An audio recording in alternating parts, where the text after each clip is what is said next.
Hey folks, Duke CT here. And well, you know, tonight,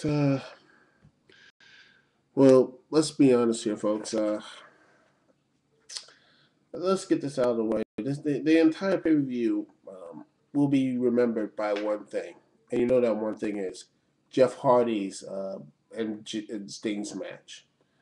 And I was upset and everything else and all that good stuff. And it will be all exaggerated at the review, but I want to get this, talk this thing right out of the way.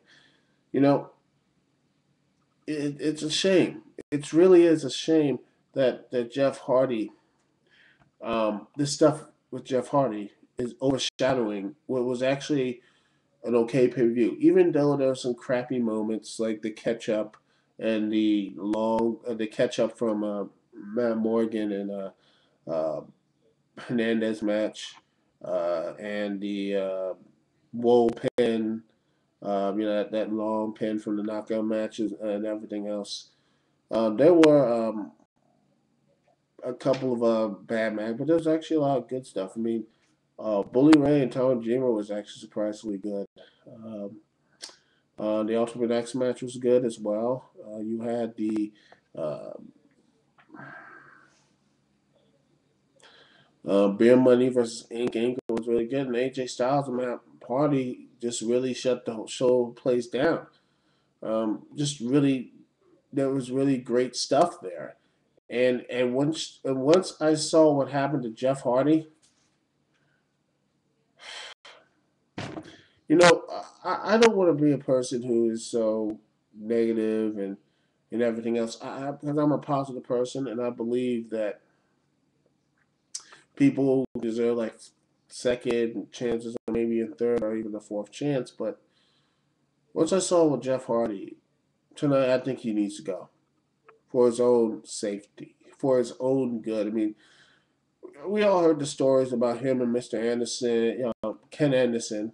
Um, saying that he was high when he was supposedly or high when he hit him with that chair, and some people believed it, some people don't. I'm in the don't category because I don't think TNA is that stupid.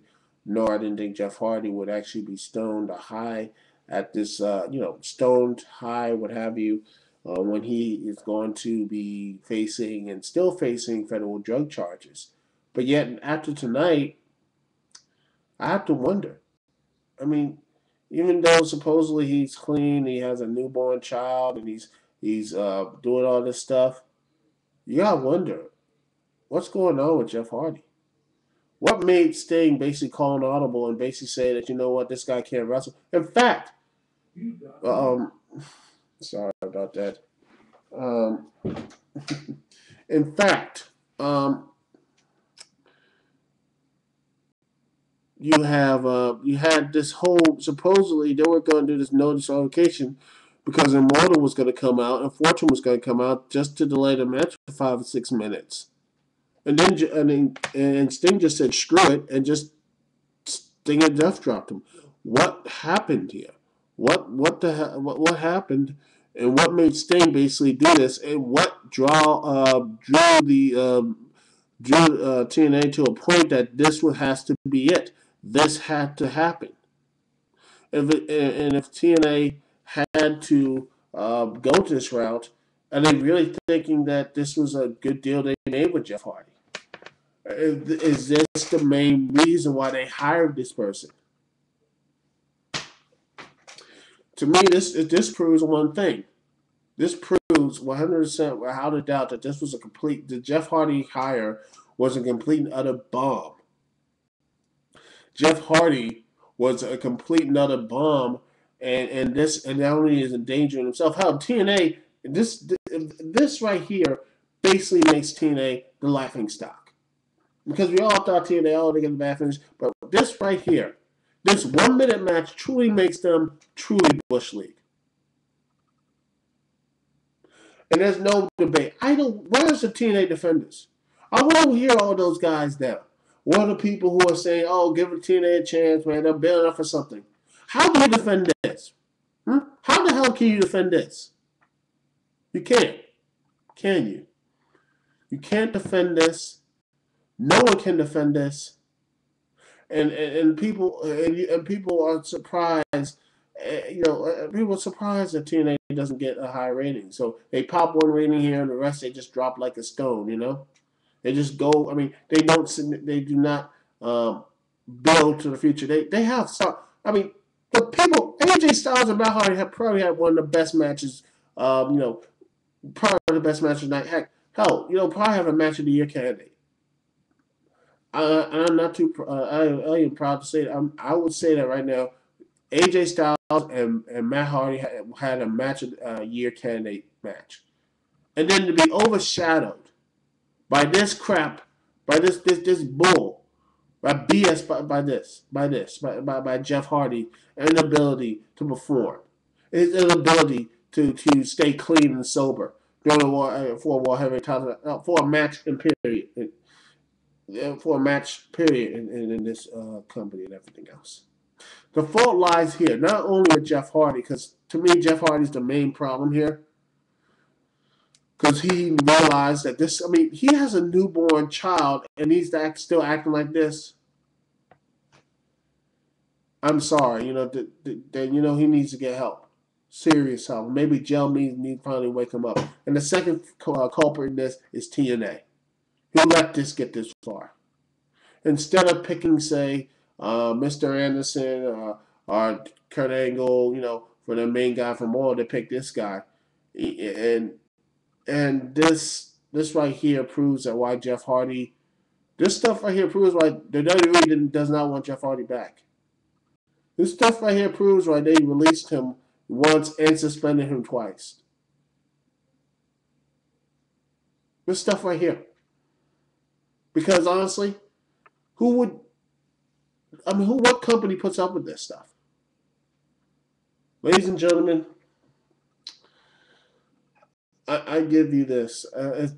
If Jeff Hardy is not suspended by TNA or gone by next week, if Jeff Hardy is still employed with TNA this week, or at least gets an explanation, or he gets suspended or fired by next week, TNA to me is a complete another joke.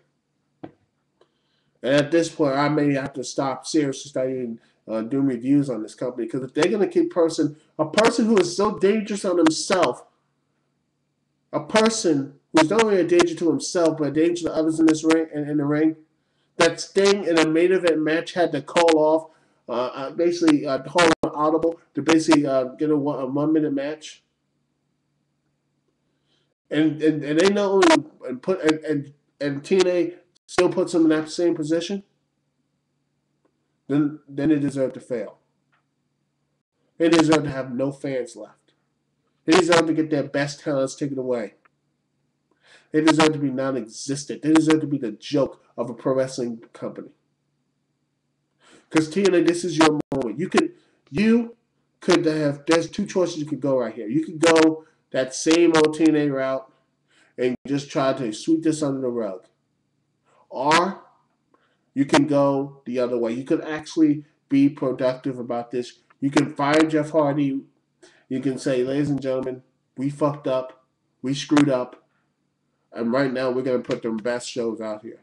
We're not going to be competing for the WWE. We're going to be the true alternative. We're not going to let people come in here and for WWE and everything else. Everyone's have to earn what they get. If that means have to fire Bischoff, Hogan, Vince Russo, and everything else, so be it. Because right here, right now, something has to change. Somebody needs to get fired. And it's right now Jeff Hardy, for his own safety and for his own for his family and for his friends, he needs to get off this, leave TNA. Maybe go to jail. I don't know, but there's something has to be drastic has to be done. Something real drastic has to be done. That's all I gotta say here. DCT here. Peace, love. I'll see y'all when I see y'all later.